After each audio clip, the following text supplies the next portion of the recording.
অনেকেরই এই সমস্যাটা বেশি ইমোতে, তারা হচ্ছে অনলাইনে বিভিন্ন স্টোরি মরি এটা সেটা দেয়, অনেক কিছু শেয়ার করে ইমো অ্যাকাউন্টে, কিন্তু তারা চায় যে 14 গোষ্ঠীর কেউ যাতে না দেখাক, মানে ফ্যামিলি পার্সন যাতে না দেখাক। এই জন্য হচ্ছে কি সেটিংটা করা যায়, এটা আবার কাস্টম না যে আমি একজন দুজনকে দেখাবো, জাস্ট মানে হচ্ছে পুরো দেশের ইমো যারা ইউজ করে পাবলিক অ্যাকাউন্টগুলো তারা যত না দেখতে পারে, সেটার জন্য কি করবেন, স্টোরি যখন শেয়ার করবেন সেটার জন্য হচ্ছে সিকিউরিটি অ্যান্ড প্রাইভেসিতে চলে আসবেন। এখানে এসে ক্লিক করে দেন হচ্ছে এই যে দেখেন কলের নিচে online status and last scene.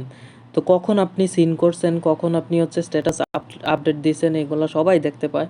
এই যে আমি এভরিওয়ান দিয়ে রাখছি, তার মানে হচ্ছে যতজনের কাছে আমার নাম্বারটা আছে সবাই হচ্ছে দেখতে পাবে আমি কখন ইমোতে আসছি, কখন কোন স্টোরিটা দিছি, কি করছি, এগুলো সব দেখা যায়। তো এটা হচ্ছে আমি যদি মাই কন্ট্যাক্ট দিই, তার মানে হচ্ছে মাই কন্ট্যাক্ট দিলে হচ্ছে আমার ফোনে যতগুলো নাম্বার সেভ করা আছে শুধুমাত্র তারাই হচ্ছে আমি যে স্টোরিটা আপলোড করব এই স্টোরিটা দেখতে পারবো, মানে স্টোরি ডে যেটাই বলেন না কেন, নোট বলেন, এগুলো দেখতে পাবে। আর আমি ইমোতে লাস্ট কখন আসছি, কখন সিন করছি, এগুলো দেখাবে শুধুমাত্র। আর এখানে কাস্টম দিলে চাইলে আপনি কাস্টম দিয়ে হচ্ছে যে কোনো নাম্বারগুলো অ্যাড করতে পারেন ইমো অ্যাকাউন্টগুলো।